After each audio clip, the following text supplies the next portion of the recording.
So this is a Waikiki Wall, born and raised here. A lot of changes, like it is actually really pretty, where it used to be pretty ghetto when we were younger. And actually the beginning of the wall used to have steps, so you couldn't even like walk straight on the way you do now. So there used to be a bunch of stairs, but a lot has changed. This side's still the same. I call it the pond.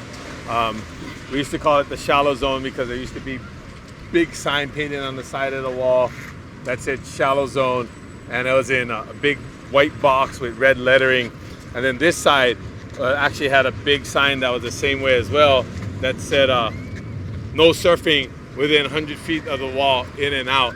And so if you look at the old pictures, a lot of them will either have that or they'll be drawn as part of the old wall. So it's pretty cool. And now these are all the places we used to jump off the wall, which most of the kids here and even adults still do. And they all have these placards about, you know, being safe, no jumping. Was it no diving, no jumping, no climbing? Yeah, obviously that doesn't happen. You know, and so this whole wall brings back tons of memories. And then this right here is a slippery wall. If you look, it goes all the way down to almost to Queens Beach here. And we used to have King of the Wall battles.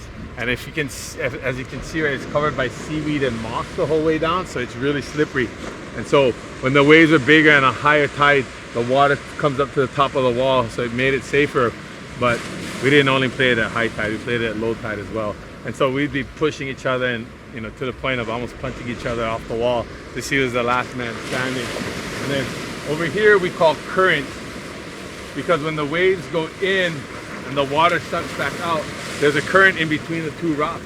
And to see who could hold their breath the longest, we would hold on to rocks underwater when the current was going through, and see who would still be holding on and actually breathing at the end of it.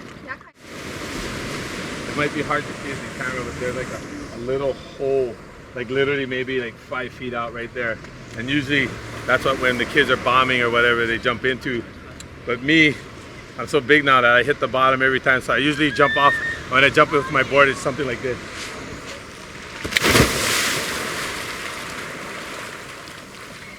Never mind the wedgie.